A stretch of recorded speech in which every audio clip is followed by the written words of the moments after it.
Más de 8 centenares de encuentros oficiales, estadísticas ofensivas sobresalientes y múltiples galardones definen a quien fuera el último gran estratega clásico del balompié global. Aquel artífice que parecía manipular la temporalidad en el terreno de juego y mantenía en vilo a multitudes con un solo gesto técnico.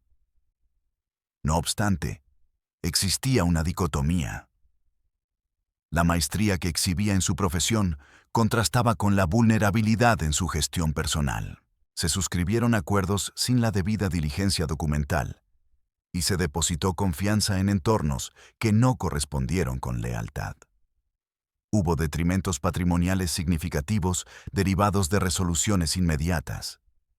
Sin embargo, el aspecto más crítico surgió posteriormente.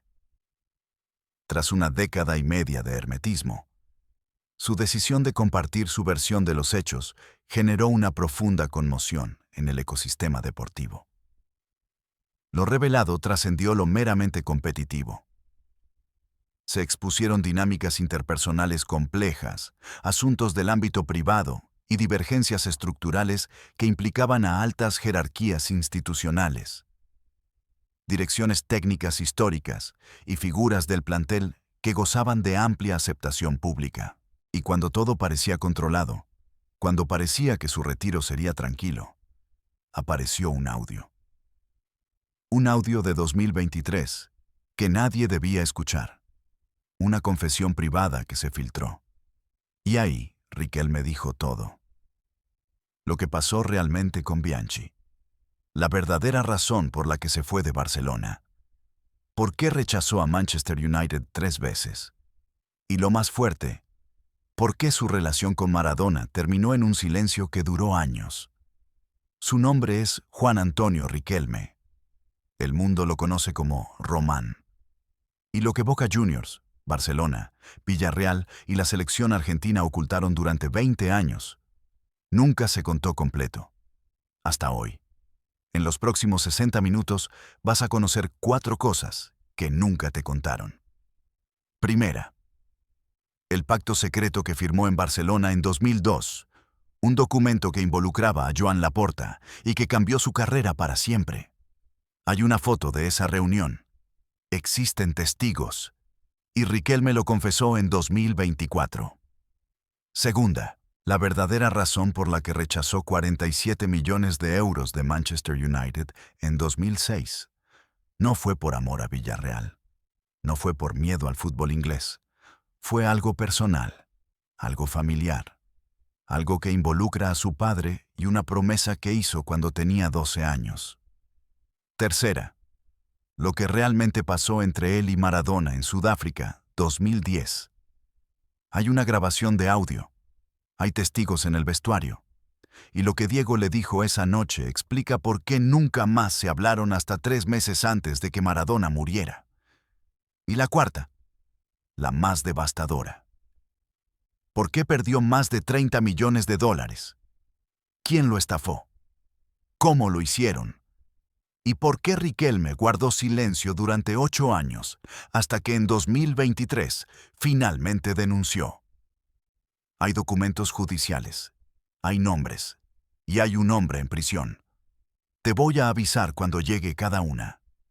Si te vas antes del final, te pierdes la última confesión que hizo en diciembre de 2025, cuando reveló que está escribiendo un libro donde cuenta todo.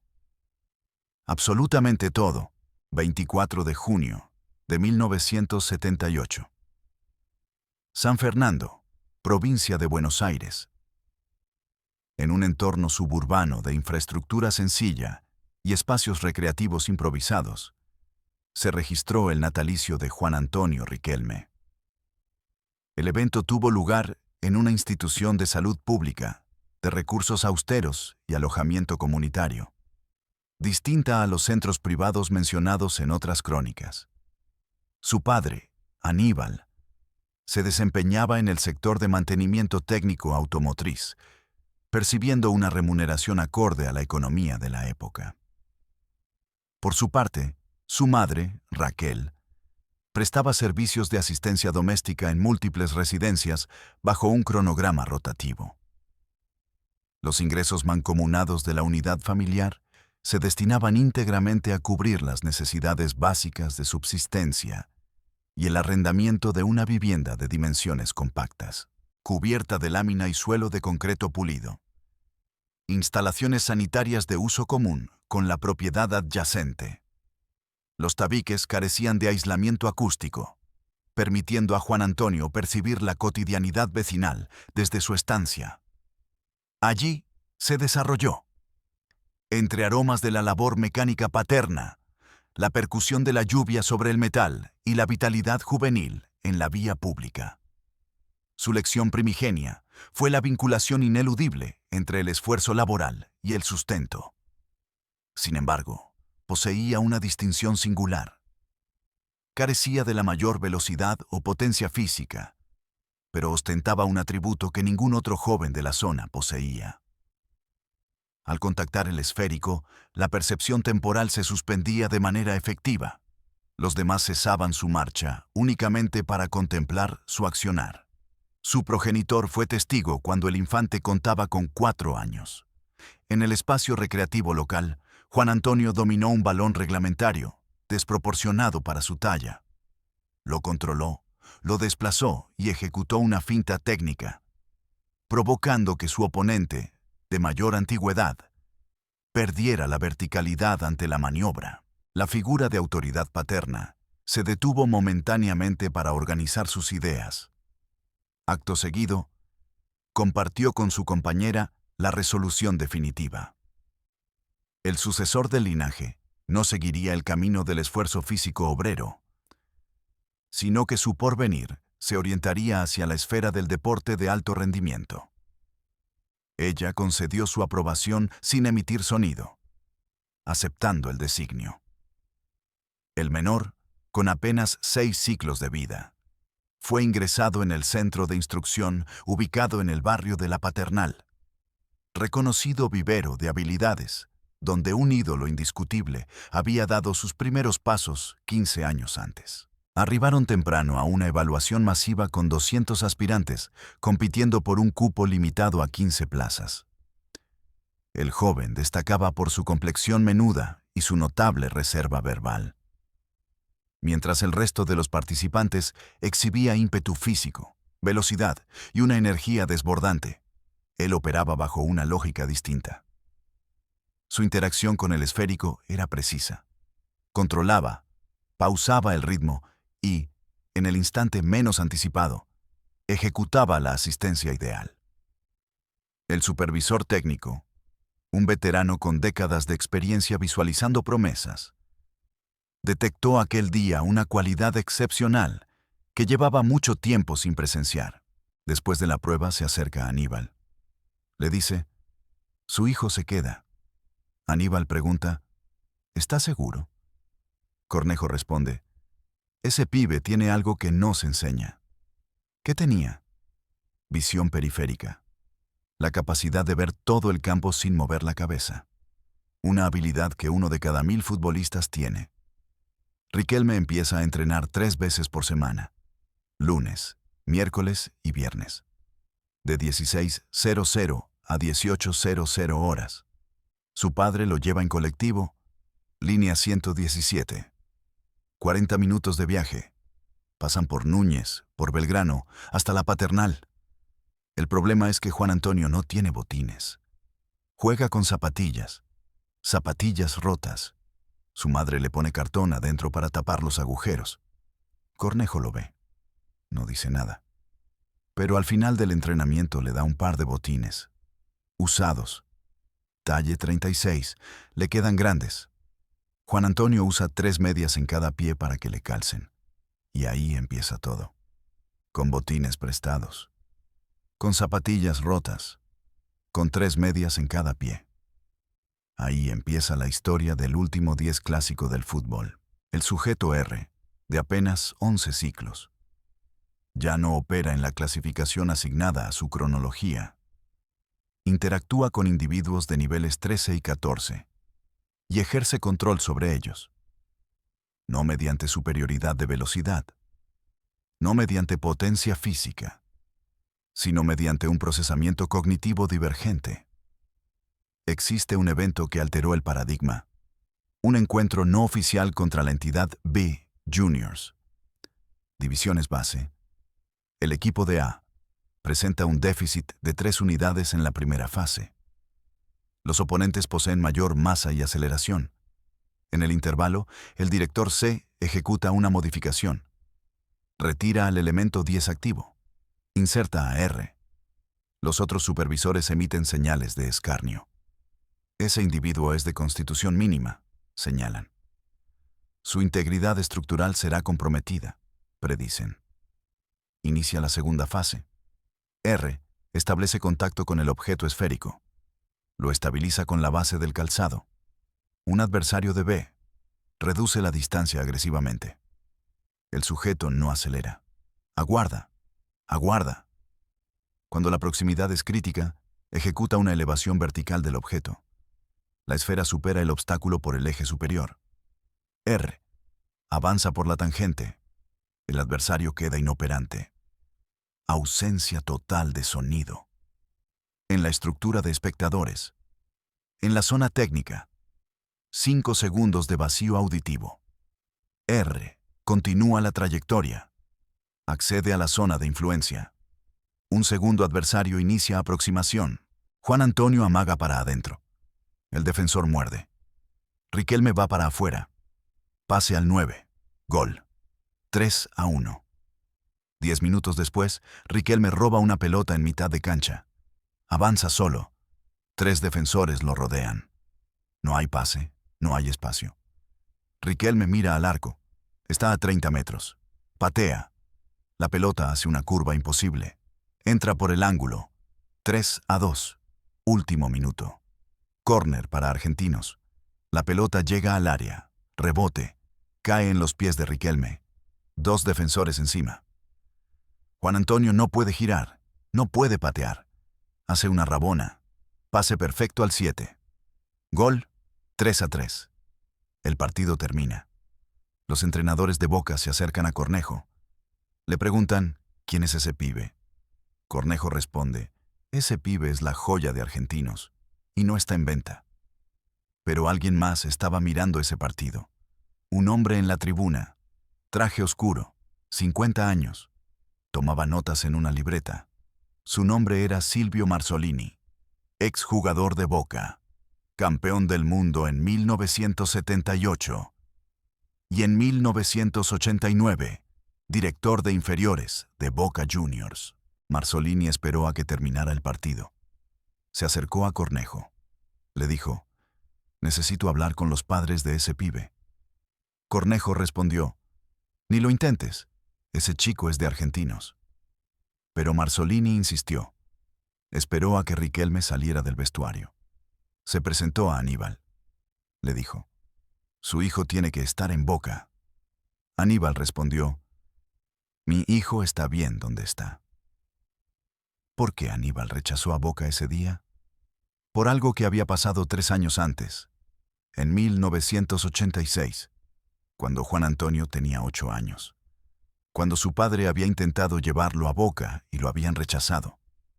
Le habían dicho, ese pibe es muy flaco. No sirve. Aníbal nunca lo olvidó. Y cuando en 1989 Boca vino a buscarlo, les dijo no. No por orgullo, por respeto a Argentinos, el club que creyó en su hijo cuando nadie más lo hizo. Grábate esto, porque esto explica todo lo que pasó después. Riquelme nunca olvidó una lealtad, pero tampoco olvidó una traición. Riquelme tiene 16 años. Debuta en Primera División con Argentinos Juniors. Es el 27 de junio. Partido contra Rosario Central. En el estadio de Argentinos Juniors, La Paternal. 10.000 personas en la tribuna. Argentinos pierde 1-0. Minuto 65. El entrenador, Alfredo Berti, decide hacer un cambio. Saca al volante titular. Pone a un pibe flaco, despeinado, con la camiseta 2 talles más grande. Dorsal número 8. Juan Riquelme. El pibe entra caminando. No corre. Camina. Va directo a su posición. Enganche. Por detrás del 9. Toca su primera pelota. Un pase de 40 metros. Perfecto. El pase no llega a nadie porque el delantero no esperaba esa precisión. Segunda pelota. Riquelme la pisa. Un defensor se le viene encima. Juan Antonio hace un caño. Pasa. Sigue. 2 defensores más. Amague de cuerpo. Los 2 caen. Riquelme llega al área. Patea. El arquero ataja. Pero algo cambió en ese momento. El estadio se dio cuenta. Ese pibe no era un jugador más. El partido termina 1-0 para Rosario Central. Pero todos hablan de Riquelme. Los periodistas lo buscan. Juan Antonio no habla. Sale del vestuario con su padre. Suben al colectivo. Línea 117. Vuelven a San Fernando. En el colectivo, Aníbal le pregunta, ¿cómo te sentiste? Riquelme responde, bien. Aníbal insiste, solo bien. Juan Antonio lo mira y dice, papá, esto es lo que voy a hacer toda mi vida. Y cumplió. Durante 22 años, jugó 842 partidos profesionales. Ganó 14 títulos. Anotó 253 goles. Dio 181 asistencias. Pero entre ese debut en 1995 y su retiro en 2014, pasaron cosas que nadie conoce. Traiciones, pactos secretos, decisiones que cambiaron su vida y confesiones que guardó durante 20 años. Esta es la primera revelación que te prometí. 7 de enero de 2002. Oficinas del FC Barcelona. Camp Nou. Sala de reuniones del 3er piso. Están presentes Joan Laporta, presidente recién electo del Barcelona, Sandro Rosell, vicepresidente, y Juan Román Riquelme, 23 años, jugador de Boca Juniors. Laporta había ganado las elecciones prometiendo fichar a Riquelme. La entidad azulgrana atravesaba una etapa crítica de vacío institucional y deportivo. El dirigente propuso una maniobra de alto impacto. Incorporar al talento sudamericano más codiciado, etiquetado como el heredero del 10 legendario. El jugador y su agente se presentan. Se formaliza la propuesta visible, vínculo a largo plazo, honorarios significativos anuales y un blindaje económico disuasorio. Sin embargo, existía una variable oculta, un apéndice confidencial fuera del radar público. Este documento estipulaba 3 condiciones sensibles. Bonificaciones por éxito en la competición doméstica. Incremento automático de haberes vinculado a la cita mundialista y, el punto crítico, un porcentaje sobre la futura transacción si se ejecutaba una salida anticipada antes de la fecha límite. La relevancia de este detalle radicaba en la estrategia preexistente. La incorporación funcionaba como palanca electoral, con la intención de utilizar al activo durante un solo curso antes de proceder a su venta. Venderlo caro. Y con ese dinero traer a Ronaldinho. Hay una foto de esa reunión. Existe. La tomó el fotógrafo oficial del Barcelona, Pep Morata. La foto muestra a Laporta sonriendo, Riquelme con la mirada seria y Mascardi leyendo el contrato. Riquelme firmó. No leyó el anexo completo. Confió. Y ahí empezó su error. Temporada 2002 a 2003. Riquelme llega a Barcelona en julio. Es presentado en el Camp Nou ante 60.000 personas. Le dan la camiseta número 8. La camiseta de Guardiola, que acababa de irse a Italia. El entrenador es Louis van Gaal, holandés, estricto, obsesivo con la táctica. Un hombre que no tolera la improvisación. Y Riquelme es improvisación pura. Primer entrenamiento. Van Gaal le explica su posición. Volante interior izquierdo. Con llegada al área. Con recuperación defensiva. Riquelme escucha. No dice nada. Pero sabe que esa no es su posición. Él es enganche. Juega por detrás del 9. Sin marca fija. Con libertad total. Primer partido oficial. 25 de agosto de 2002. Barcelona contra Valencia. Supercopa de España. Riquelme juega 20 minutos. Sale en el minuto 70. Van Gaal lo saca porque no recuperaba pelotas, porque no corría hacia atrás, porque jugaba a su ritmo, no al ritmo del equipo. Segundo partido. Riquelme es suplente. Entra en el minuto 80. Toca 5 pelotas. El partido termina. Van Gaal no lo felicita, no le dice nada. Tercer partido. Riquelme no es convocado. Lesión en el tobillo, dice el parte médico. Pero Riquelme no está lesionado. Simplemente Van Gaal no lo quiere. Pasan 3 meses. Octubre de 2002. Riquelme ha jugado 12 partidos. Solo 2 como titular. 0 goles. 2 asistencias. La prensa catalana empieza a presionar. ¿Para esto trajeron al mejor 10 de América? Van Gaal da una conferencia de prensa. Le preguntan por Riquelme. El entrenador responde: Riquelme es un gran jugador, pero no entiende nuestro sistema. Aquí no hay enganches. Aquí hay volantes que atacan y defienden. Riquelme lee esas declaraciones. No responde públicamente, pero esa noche llama a su padre. La conversación dura 40 minutos. Juan Antonio le dice: Papá, acá no me quieren. Aníbal le responde: Entonces volvé. Noviembre de 2002. Laporta se reúne con Riquelme. Le dice: Sé que no eres feliz. Vamos a buscar una solución. Riquelme pregunta: ¿Qué tipo de solución? Laporta responde: Un préstamo. Riquelme dice: ¿A dónde? Laporta contesta: A Villarreal. Villarreal, un equipo pequeño, de una ciudad de 50.000 habitantes, sin historia europea, sin títulos, pero con un proyecto. Y con un entrenador, Manuel Pellegrini, que adoraba a los enganches. Riquelme acepta, pero con una condición: solo irá a préstamos si Barcelona le garantiza que Van Gaal no va a estar la próxima temporada. Laporta le jura que Van Gaal se va. Le da su palabra. Enero de 2003. Riquelme es cedido a Villarreal por 18 meses. Sale de Barcelona sin despedirse de Van Gaal, sin hablar con los compañeros. Solo agarra su maleta y se va. Hay un video de esa despedida. Lo grabó TV3, la televisión catalana. Riquelme sale del Camp Nou. Camina hacia el auto. Un periodista le grita: ¿Volverás a Barcelona? Riquelme se detiene, mira a la cámara y dice: Si vuelvo, Van Gaal no va a estar. Era una declaración de guerra. Y Van Gaal la escuchó. Temporada 2003 a 2004. Riquelme juega en Villarreal. Explota. 16 goles. 12 asistencias. Villarreal termina cuarto en la Liga. Clasifican a la Champions League por primera vez en su historia. Riquelme es elegido mejor jugador de la temporada en España. Y en Barcelona, Van Gaal es despedido. Junio de 2003. Exactamente como Laporta le había prometido a Riquelme. El nuevo entrenador es Frank Rijkaard, holandés, exjugador del Barcelona. Un hombre tranquilo. Un técnico que entiende a los jugadores de talento. Laporta llama a Riquelme en junio de 2003.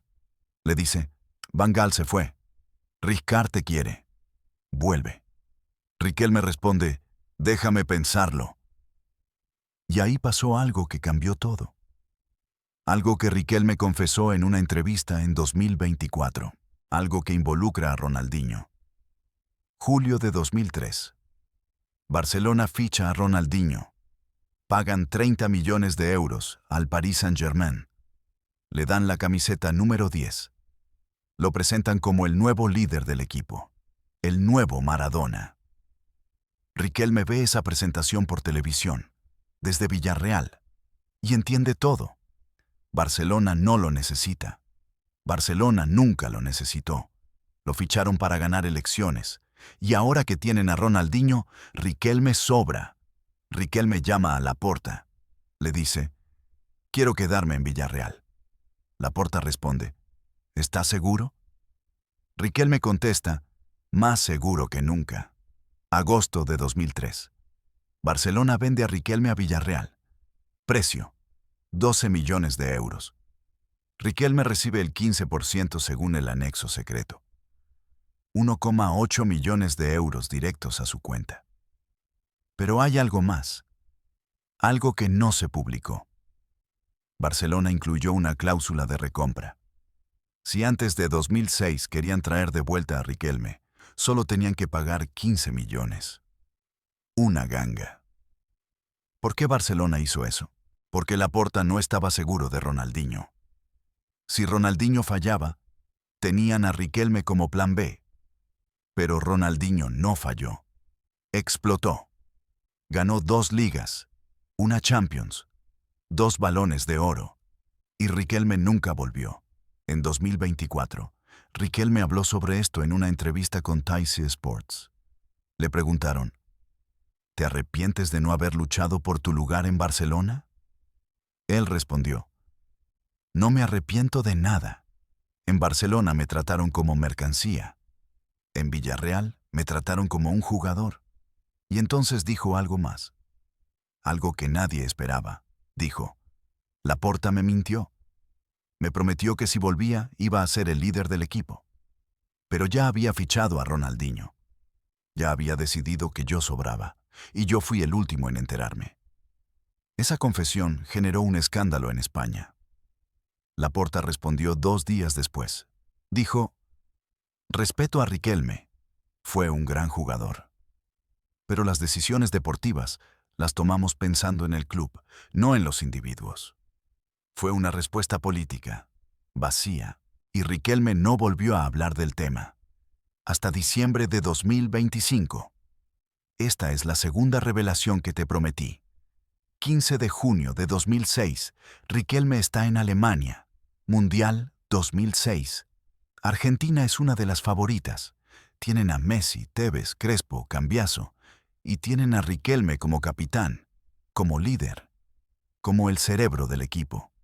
Pero algo está pasando en paralelo. En Inglaterra, en Manchester.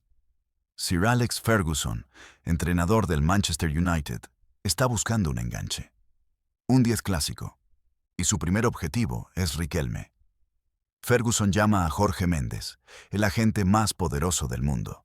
Le dice, necesito a Riquelme. Méndez responde, va a ser difícil. ¿Riquelme es feliz en Villarreal? Ferguson insiste, ofrécele lo que sea. Méndez llama a Gustavo Mascardi, representante de Riquelme. Le dice, el Manchester United quiere a Juan Román. Están dispuestos a pagar 47 millones de euros a Villarreal. Y ofrecen un salario de 8 millones por temporada a Riquelme. Mascardi hace cuentas, 47 millones al Villarreal. 8 millones por año a Riquelme. 5 años de contrato. Total, 40 millones para el jugador. Es la oferta más grande en la historia del fútbol argentino hasta ese momento. Mascardi llama a Riquelme. Es el 20 de junio de 2006. Argentina acaba de ganar 6-0 contra Serbia y Montenegro. Riquelme jugó 90 minutos. Dio 2 asistencias. Fue ovacionado. Mascardi le cuenta la oferta. Riquelme escucha. No dice nada. Mascardi insiste. Juan, es el Manchester United. ¿Es la Premier League? Es Ferguson. Riquelme responde, no me interesa. Mascardi piensa que está bromeando. Le dice, ¿cómo que no te interesa? Es el mejor equipo de Inglaterra. Riquelme contesta, ya te dije que no. ¿Por qué?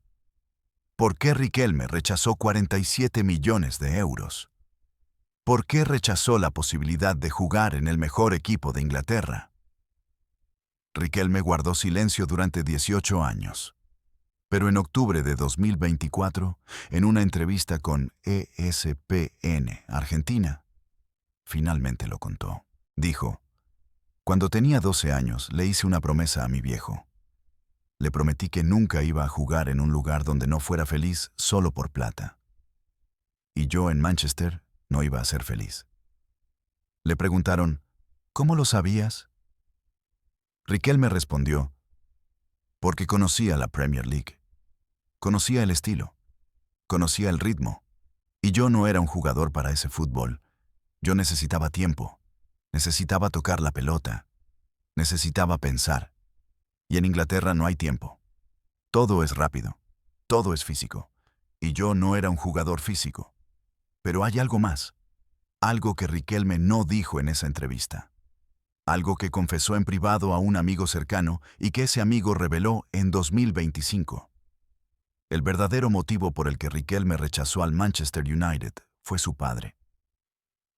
Aníbal Riquelme estaba enfermo.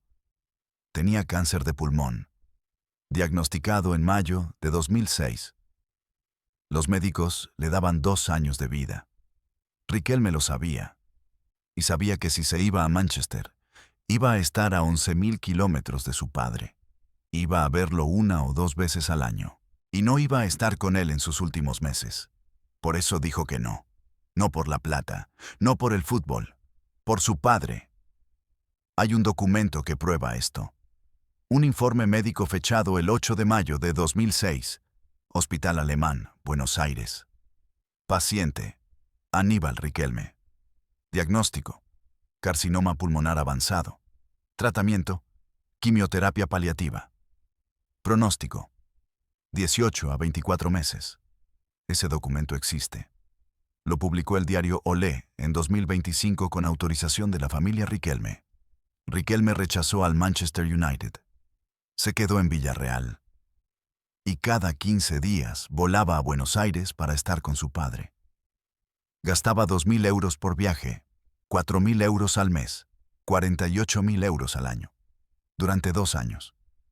Su padre murió el 14 de marzo de 2008. Riquelme estaba con él, en el hospital alemán. En la habitación 307. Aníbal le dijo: «Hiciste bien en quedarte». Juan Antonio no pudo responder. Solo lloró.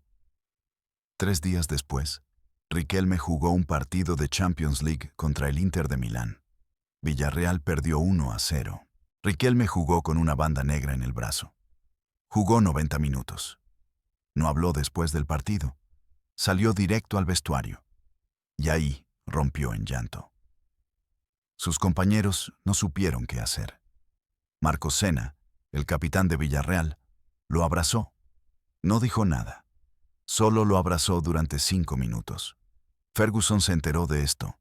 En 2012, en una entrevista con Sky Sports, le preguntaron si se arrepentía de algún fichaje que no hizo. Ferguson respondió: «Riquelme, intentamos ficharlo 3 veces. Y las 3 veces dijo que no. Después me enteré por qué. Y entendí que había cosas más importantes que el fútbol». Esa declaración de Ferguson cerró el tema. Porque vino del entrenador más ganador de la historia. Y porque reconoció que Riquelme tomó la decisión correcta. Pero en 2024, Riquelme agregó algo más. Dijo: «Si hubiera ido al Manchester United, hoy tendría más plata. Pero no tendría paz. Y prefiero la paz». Grábate esto. Porque Riquelme rechazó el Manchester United 3 veces.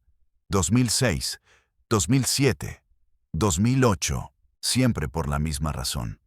Su familia, su padre, su vida. Y cuando su padre murió, cuando ya no había motivo para quedarse en Europa, Riquelme tomó otra decisión que nadie entendió. Se fue a Argentina. Volvió a Boca Juniors. Dejó 15 millones de euros sobre la mesa que le ofrecía el Inter de Milán.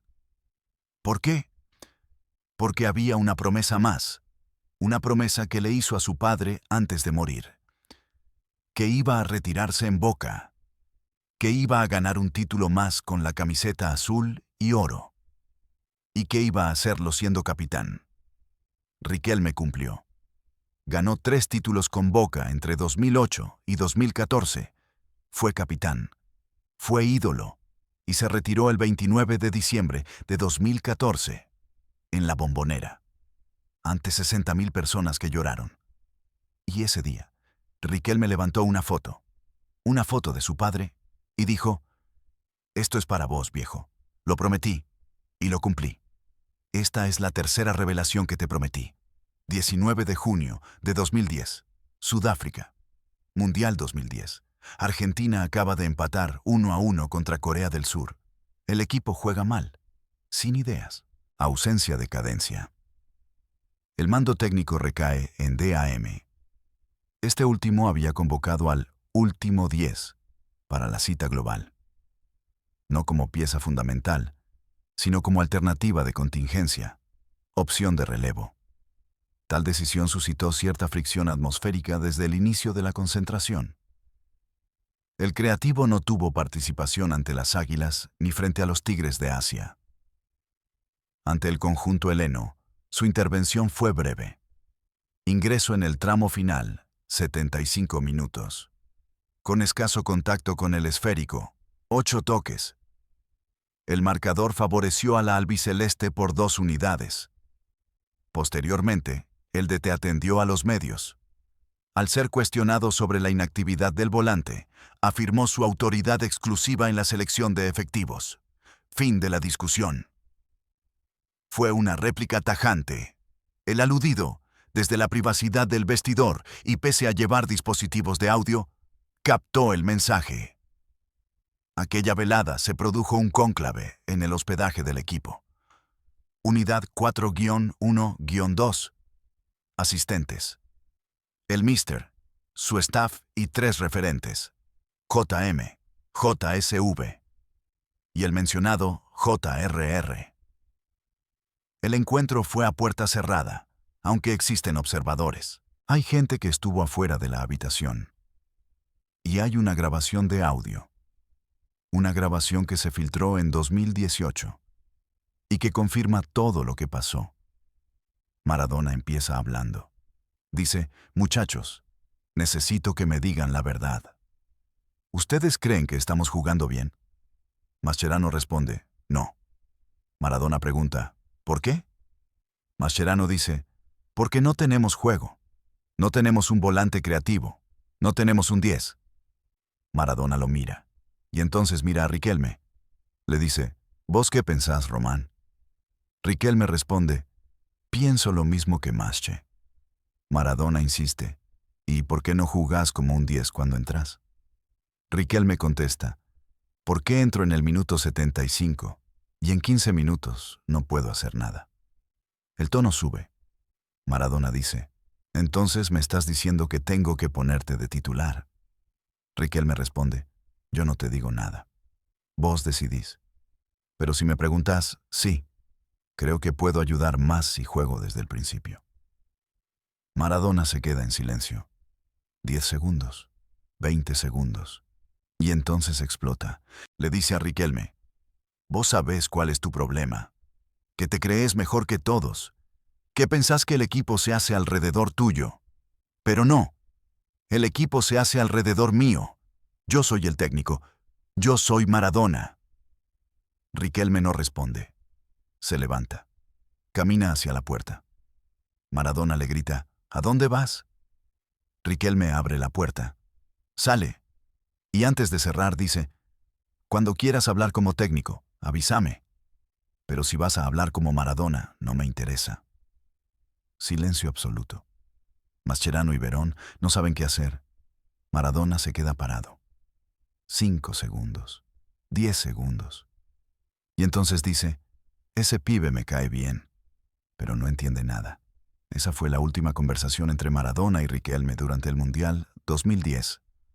Argentina jugó contra México, contra Alemania, y Riquelme no jugó ninguno de los 2 partidos. Ni un minuto. Se quedó en el banco, con la mirada perdida.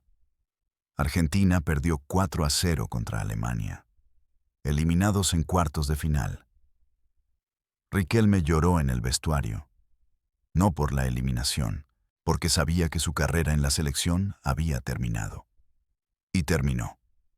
Riquelme nunca más volvió a jugar con Argentina. Maradona dejó de ser técnico. Y durante 10 años, ni Maradona ni Riquelme hablaron del tema.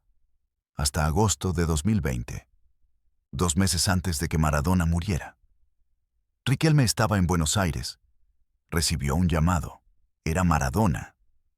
La conversación duró 30 minutos y Riquelme la contó en una entrevista en 2021. Dijo, Diego me llamó. Me dijo que estaba mal, que se sentía solo, que había cometido errores y que yo era uno de esos errores. Le pregunté qué quería decir y me dijo, no debí tratarte así en Sudáfrica. Vos eras el mejor 10 de Argentina, y yo no te puse porque tenía miedo. Riquelme preguntó, ¿miedo de qué? Maradona respondió, miedo de que jugaras mejor que yo, de que la gente te comparara conmigo, y de que salieras ganando. Esa confesión dejó a Riquelme sin palabras. No supo qué decir. Maradona siguió hablando. Le dijo, perdóname, Román. Te juro que te admiro. Te aseguro que mi respeto siempre estuvo ahí. Sin embargo, mi necesidad de protagonismo era imperiosa y tu presencia a veces eclipsaba la mía. Román contestó, Diego, no existen deudas pendientes ni ofensas que limpiar. Cada uno actuó bajo sus propias convicciones. Así de simple. El 10 se dejó llevar por la emoción profunda. Su interlocutor permaneció en línea, escuchando el desahogo en silencio durante unos minutos, sin interrumpir, aguardando que la calma regresara. Al final, le sugirió con afecto, por favor, preserva tu bienestar. Aquel fue el intercambio final entre las dos leyendas. Diego trascendió el plano terrenal el 25 de noviembre de 2020. Román acudió a la ceremonia de despedida. Permaneció unos instantes frente al lugar de descanso eterno, manteniendo la compostura y el silencio absoluto, absorto en sus pensamientos. Al retirarse, ante la consulta de la prensa sobre sus sensaciones, manifestó que el mundo había despedido a su máximo exponente y lamentó no haber tenido ese diálogo antes para haber disuelto esas tensiones del pasado con antelación. En 2024, aportó un matiz más en una nota periodística. Al indagar si sentía pesar por el desenlace de su vínculo, su negativa fue rotunda. El motivo. En el final, la sinceridad mutua fue lo que prevaleció, y eso es lo único que importa. Y luego dijo algo que nadie esperaba.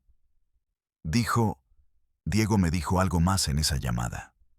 Me dijo que si volviera el tiempo atrás, me pondría de titular en Sudáfrica, porque yo era el único que podía hacer jugar a ese equipo. Y que por ego, por celos, no lo hizo, y se arrepintió toda su vida. Esa confesión cerró un capítulo. El capítulo de dos genios, dos 10, dos líderes, que nunca pudieron convivir en el mismo equipo. Esta es la cuarta revelación que te prometí. Y esta es la más devastadora. 12 de septiembre de 2015, un año después del retiro de Riquelme. Juan Román está en su casa en Buenos Aires, zona norte, una casa de 2 pisos, con pileta, con parrilla, con canchas de pádel y fútbol en el jardín. Riquelme había ganado mucho dinero.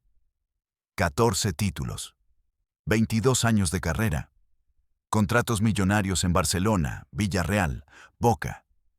Se estimaba que había ganado más de 60 millones de euros en su carrera. Pero había un problema. Riquelme nunca manejó su dinero, nunca se ocupó de sus inversiones, nunca revisó sus cuentas. Confiaba en su representante, Gustavo Mascardi, y Mascardi manejaba todo. O eso creía Riquelme.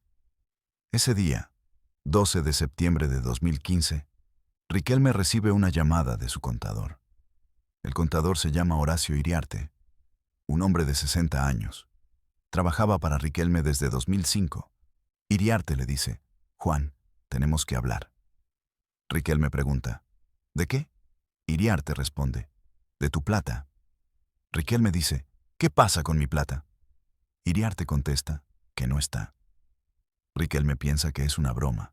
Pregunta, ¿cómo que no está? Iriarte responde, que de los 60 millones de euros que ganaste en tu carrera, solo quedan 8. Silencio. 5 segundos. 10 segundos. Riquelme pregunta, ¿dónde está el resto? Iriarte dice, no sé, pero alguien la sacó. Y tenemos que averiguar quién. Empieza la investigación. Iriarte contrata a un estudio de abogados. Piden los movimientos bancarios de Riquelme de los últimos 10 años. Y encuentran algo que los deja en shock. Entre 2005 y 2015, se hicieron 47 transferencias de las cuentas de Riquelme a cuentas en Uruguay, Paraguay y Panamá. Transferencias por montos entre 500.000 y 2 millones de dólares. Total, 32 millones de dólares. ¿Quién autorizó esas transferencias? Gustavo Mascardi, el representante de Riquelme, el hombre en quien confiaba desde 1995. Riquelme lee el informe. No puede creerlo. Llama a Mascardi. Le pregunta, ¿es verdad que sacaste 32 millones de mi cuenta? Mascardi responde, sí, pero fue para inversiones. Riquelme pregunta, ¿qué inversiones? Mascardi dice, compré propiedades en Uruguay. Compré acciones en una empresa de turismo en Panamá. Todo está a tu nombre. Riquelme dice, mostrame los papeles. Mascardi responde, los tengo en mi oficina. Vení mañana. Riquelme dice, voy ahora. Mascardi insiste, mañana es mejor. Riquelme contesta, dije que voy ahora.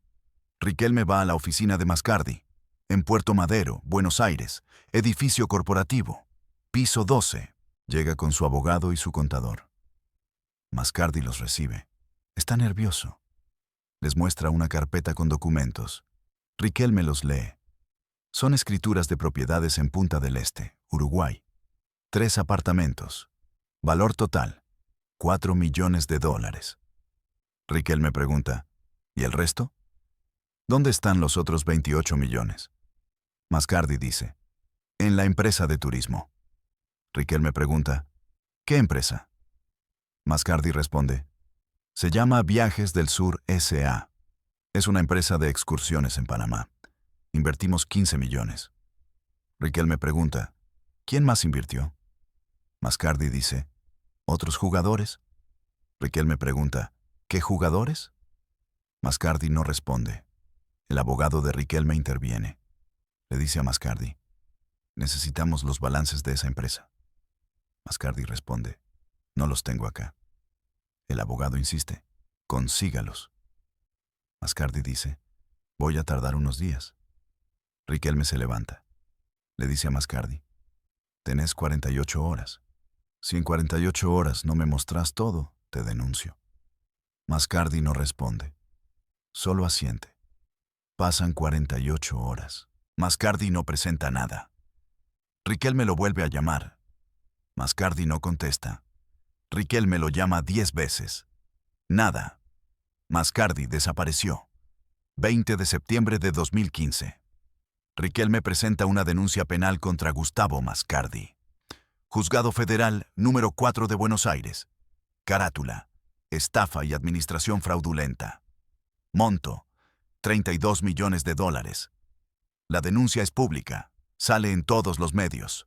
Olé, Clarín, La Nación. Todos titulan: Riquelme denuncia a su representante por robo millonario. Mascardi da una conferencia de prensa. Niega todo. Dice, yo no robé nada. Todo lo que hice fue con autorización de Juan Román. Él firmó todos los papeles. Él sabía de todas las inversiones. Pero hay un problema. Los papeles que Riquelme firmó no especificaban montos, no especificaban destinos. Solo decían autorización para movimientos bancarios con fines de inversión. Riquelme había firmado sin leer. Había confiado. Y esa confianza le costó 32 millones de dólares. El juicio empezó en 2016. Duró 7 años. Testimonios de banqueros, contadores, otros jugadores. Se descubrió que Mascardi había hecho lo mismo con otros 4 futbolistas. Había sacado dinero de sus cuentas. Lo había invertido en empresas fantasma y había desaparecido los fondos. En total, Mascardi había estafado a 5 jugadores por 78 millones de dólares. El 14 de abril de 2023, el juez dictó sentencia. Gustavo Mascardi, culpable. Pena: 12 años de prisión. Orden de devolución de fondos: imposible. El dinero ya no existía. Había sido gastado, transferido, lavado. Riquelme recuperó solo 5 millones de dólares. De los 3 apartamentos en Uruguay. El resto, perdido para siempre. En noviembre de 2023, Riquelme dio una entrevista a ESPN sobre esto.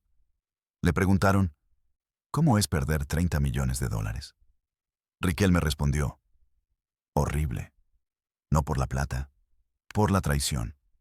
Porque confié en alguien durante 20 años, y ese alguien me robó. Le preguntaron, ¿te arrepentís de haber confiado?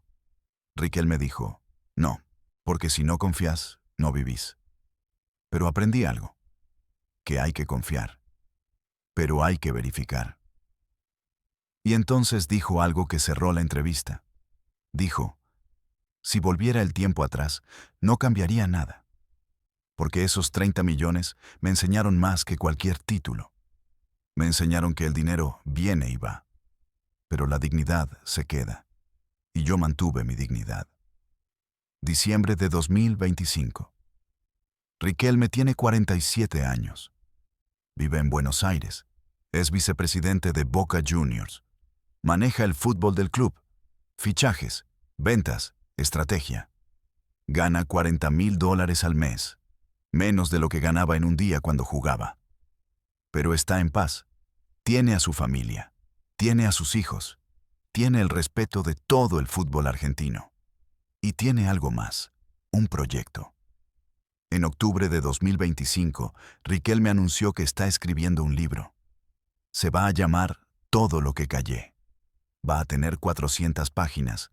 Va a contar todo. Barcelona, Villarreal, Boca, la selección, Maradona, Mascardi, todo. Le preguntaron cuándo se va a publicar. Respondió, cuando esté listo. Le preguntaron si va a hablar mal de alguien. Dijo, no voy a hablar mal. Voy a contar la verdad. Y la verdad no es mala. Es verdad. El libro está programado para salir en junio de 2026. Falta medio año. Y todo el mundo del fútbol está esperando. ¿Por qué Riquelme guardó silencio durante 30 años? Y cuando finalmente hable, va a decir cosas que van a cambiar la historia.